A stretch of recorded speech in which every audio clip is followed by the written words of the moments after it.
morning, afternoon, evening, wherever you are, and welcome to Global Atheist News Roundup, dateline the 26th of October 2024. This is the show that gives the news on how religions have impacted humanity over the last 7 days. This week's headlines.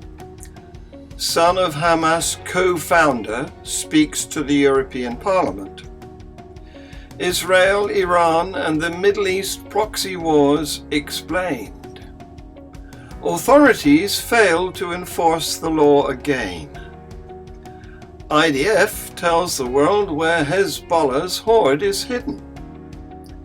The religious right denounces the disappearance of the anti-abortion policy. Catholic bishops are spending millions less to fight abortion this election. An owl sends a pastor and his congregants to jail. Trump's closing argument to evangelicals. I will protect you, Harris won't. And moderate Muslims do music. Here is the news in detail. Mossab Hassan Youssef is a former Palestinian militant who defected to Israel in 1997. His father is Sheikh Hassan Youssef, a co-founder of Hamas. Mossab worked as an Israeli spy until moving to the United States in 2007. Here he is speaking to the European Parliament. This is just a short clip. The link to the whole speech is in the details below this video.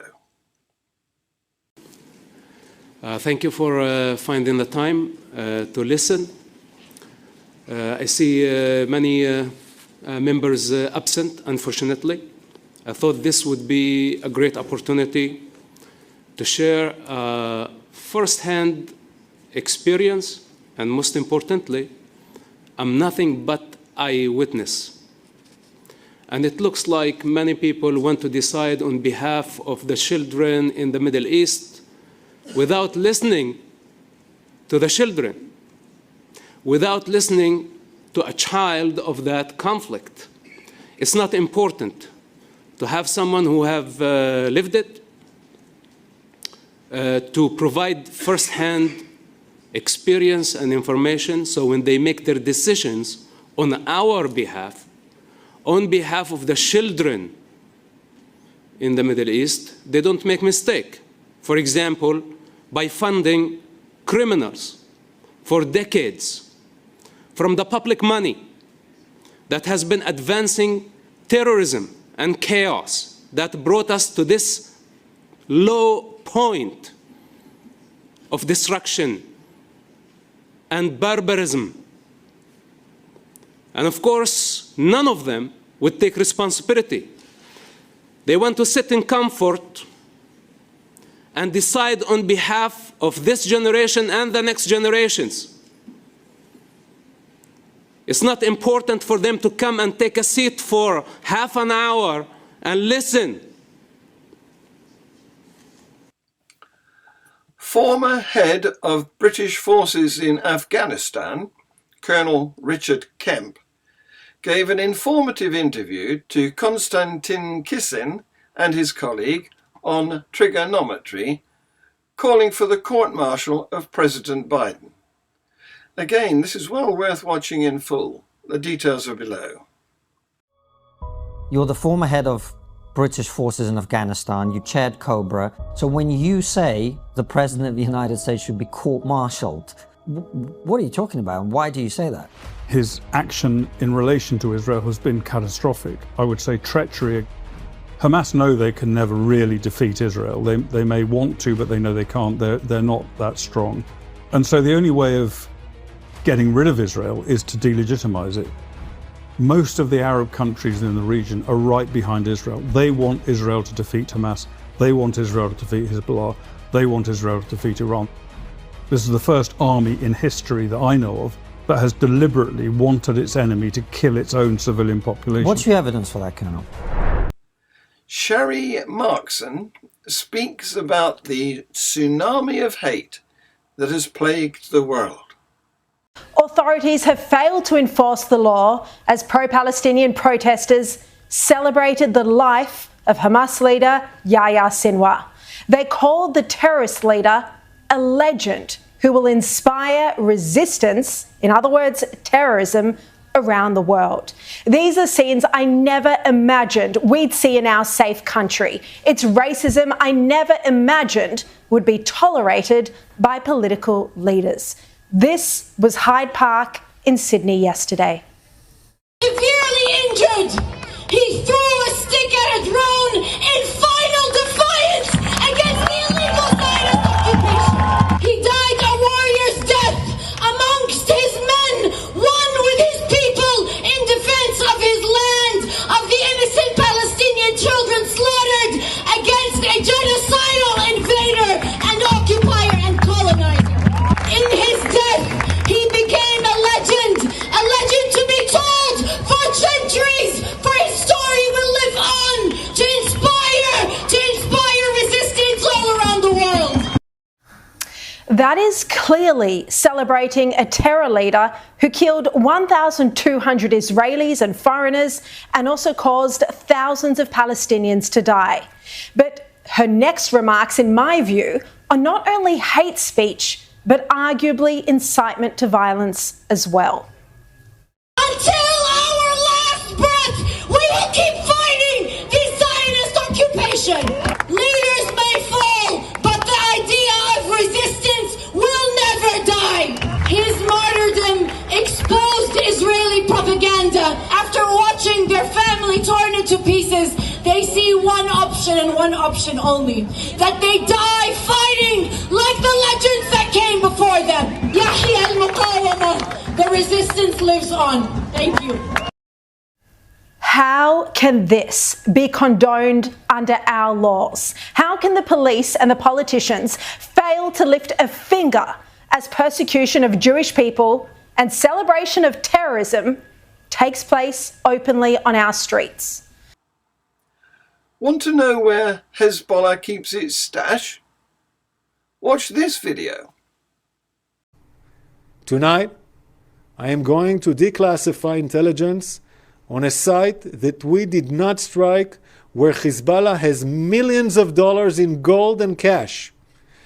In Hassan Nasrallah's bunker. Where is the bunker located? Directly under El Sahel Hospital, in the heart of Beirut, in the Dakhia. This is the hospital. From both sides you can see an entry and exit. Those are entry and exit tunnel shafts from the underground for the underground bunker. The entrance is located in the Al Mahdi building and the exit is located in the El Sahel Center building. This is the bunker. It contains rooms, beds, and infrastructure for long stays, and the ability to direct combat from underground. Hezbollah built this bunker directly underneath this hospital. There are hundreds of millions of dollars in cash and gold inside the bunker right now. I'm calling on the Lebanese government, Lebanese authorities, and the international organizations. Don't allow Hezbollah to use the money for terror and to attack Israel. The Israeli Air Force is monitoring the compound, as you can see. However, we will not strike the hospital itself. I want to emphasize, we are not at war with the people of Lebanon. We are at war with Hezbollah. And we will continue to operate against Hezbollah so that the residents of northern Israel will be able to return to their homes in safety and security. Thank you. Since July, when the Republican National Committee dropped a federal abortion ban from its national platform, several traditional religious right leaders have suggested that they have been betrayed, raising questions about whether evangelical Christians and conservative Catholics would support former President Trump's current campaign for the White House with the same vigor as they did in 2016 and 2020. At the Pray, Vote, Stand Summit in Washington, the Religious Rights Annual Confab, held in the first week of October, some speakers took the occasion to denounce the decision. Tragic and disgraceful, said Robert P. George, the Princeton University legal scholar, about the disappearance of the anti-abortion plank. Tony Perkins, president of the Family Research Council, who founded the event as the Value Voters Summit in 2006 and is still its principal organizer, chided the RNC's political expediency. If Democrats are making this one of their top issues, and the Republican response to it is crickets, well, it's not going to motivate the base, he told the crowd. Janet Durig, executive director of the anti-abortion Capitol Hill Pregnancy Center, asserted during a panel titled Kamala Harris's Attack on Life and the Family that a new Trump administration would be pro-life. Ben Carson, saying we are making progress, pleaded with anti-abortion voters to stop fighting amongst themselves.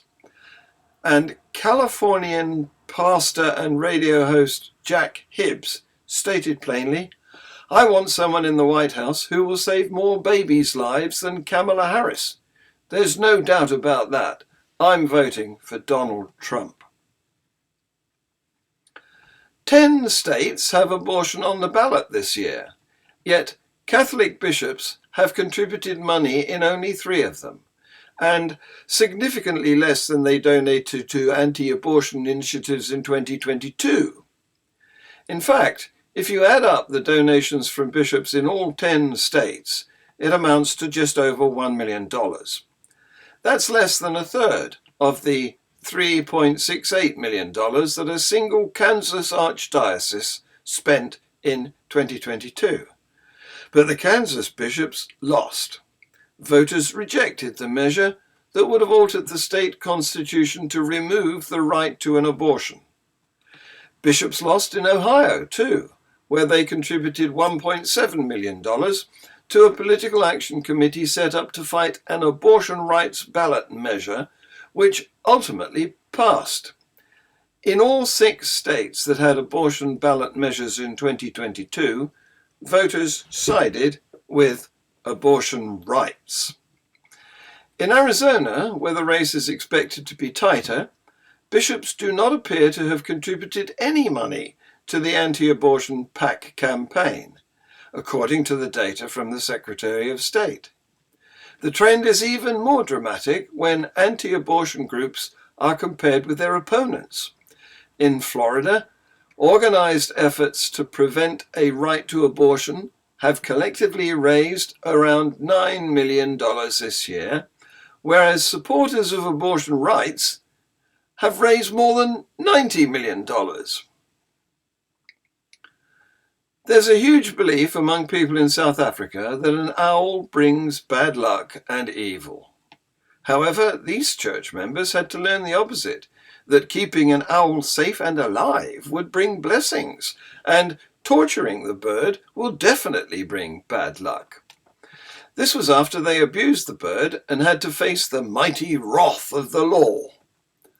On Monday the 14th of October, the Tshiwavusiku Magistrates Court in Limpopo sentenced a senior pastor of the Potter's House Word Church, Charles Mudau, 43, and congregants Justice Makushu, 54, and Albert Mushiana, 54, from Vihembe district to 12 months imprisonment, wholly suspended for 5 years, or to pay a fine of 20,000 rand for a count of animal cruelty.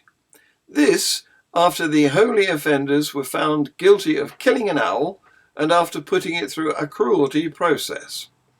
According to Mashudu Malabi Dzangi, Limpopo's NPA regional spokeswoman, the 3 accused spotted a western barn owl on top of the church's building during a church service. It's reported they caught it using a stick and hit it until it fell to the ground. They then took it inside the church, ill-treated it by pouring salt on its eyes and further poured oil on its head. The incident was captured by the church's videographer and later posted on social media. The Society for the Prevention of Cruelty to Animals was alerted, and a case was opened which led to the arrest and prosecution of the 3 accused. As the 2024 presidential election enters its final days, former President Donald Trump is turning to the group most responsible for getting him this far: evangelical Christians. I'm here tonight to deliver a simple message to Christians across America. It's time to stand up and save your country, Trump told a group of pastors in Concord, North Carolina, on Monday evening, October 21. He then implored his religious supporters to flood the polls on Election Day, saying, on November the 5th, Christian voters need to turn out in the largest numbers ever. It was part of the former president's closing pitch to his most loyal religious supporters, coming amid a string of faith-themed events across multiple states scheduled for the waning days of his campaign. Trump has made similar arguments in the past, but his God talk has taken on new forms this year, particularly in the wake of the assassination attempt on his life in July.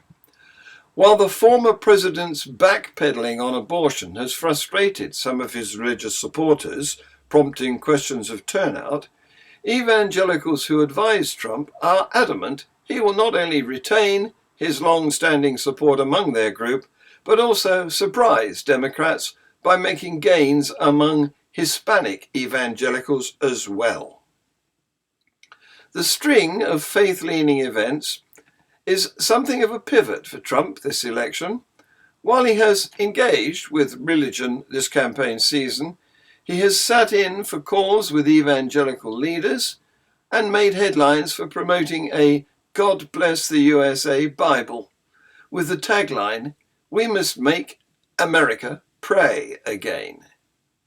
Election watchers have tracked fewer splashy appeals to evangelicals than in past years. But on Monday, Trump and his allies outlined an argument to evangelicals that mixed policy with God and country rhetoric.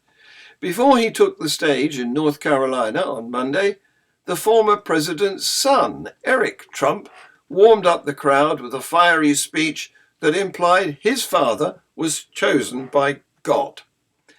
It is so clear to me, more so than ever before, that Trump was put here for this mission, to save this country, the younger Trump said, referring to how his father survived a shooting. We need God in our life. We need God in society. We need children to respect God. We need God in our schools. And if Kamala Harris won't say it, I will. We love God, and we will always be a nation of faith. Finally, if you think that all Muslims are against music and dancing, watch this video.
Following this news on Free Thought Productions channel is Free Thought Hour, and our guest this week is Des Latham. He is a South African podcaster with a fantastic story to tell. This has been Global Atheist News. Please like, subscribe and share. Thank you for watching.